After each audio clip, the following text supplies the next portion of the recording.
Well, what does it say now, though, that the path to 39 votes to get anything in the Senate is Labor, Greens, Pocock, Lambie, or it's Labor, Greens, Lambie plus her second one, or it's Labor, Greens, Pocock, Thorpe. Geez, we're in for a fun 3 years, aren't we? Nothing but common sense in that lineup.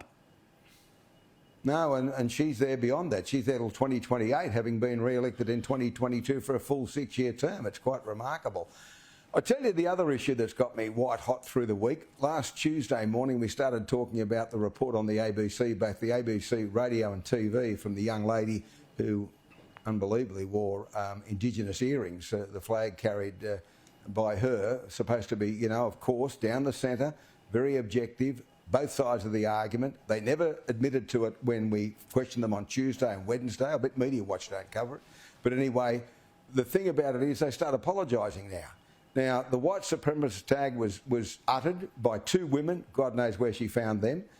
She didn't cross-examine anyone else. And then I got an email from an old mate of mine. I went to school with him, actually, and I haven't seen him for years. But he ended up being a journalist with the ABC and an EP of radio. And he said to me in very common language, and him and I are polar opposites when it comes to politics for obvious reasons, but he said in very simple language, we didn't do our job at the ABC. There would have been editorial control over that young lady's voicer to radio and then the TV appearance. It wasn't exercised. Someone in the edit suite didn't pick up on the fact that she hadn't canvassed other people at that town meeting. And now the ABC say lamely a week later, oh, look, we got it wrong. We're terribly sorry. It shouldn't have happened. But, you know, it's a week too late. All the damage was done. People pick up in those sound bites, as you well know, on the ABC, and all of a sudden it's across the world. Oh, the Ku Klux Klan is up there in Alice Springs. The white supremacists have taken over the joint. That's a dreadful look for Australia and a dreadful look for the town of Alice Springs, all because of some misreporting. The ABC has to be held to account.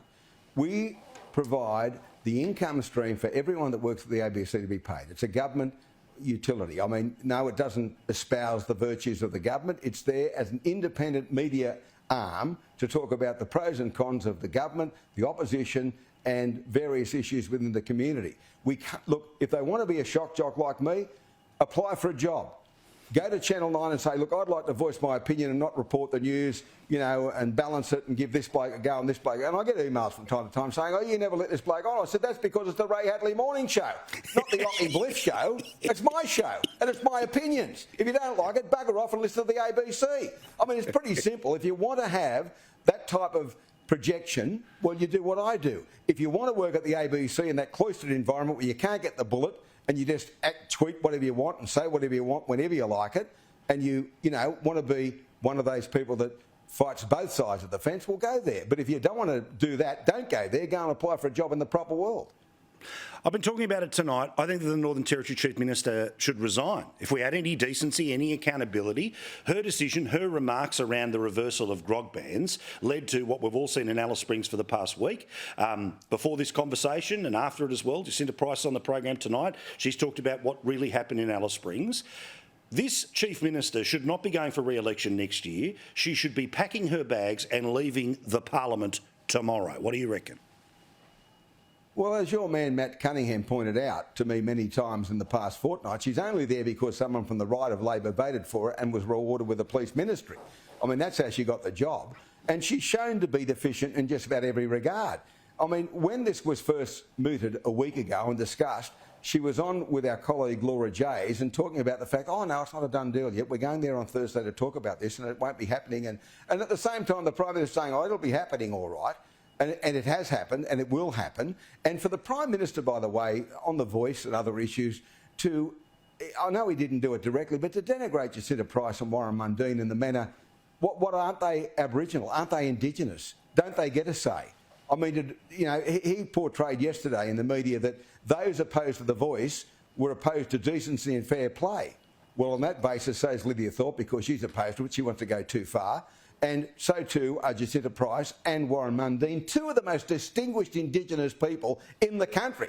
And they're at odds with the Prime Minister, but they're the rednecks. They're on the other side of the fence, apparently. They might be black people, but they're rednecks, according to his description, because they oppose The Voice in the current form. And what we need to know from the Prime Minister, it's no good, you know, saying, oh, look, trust us.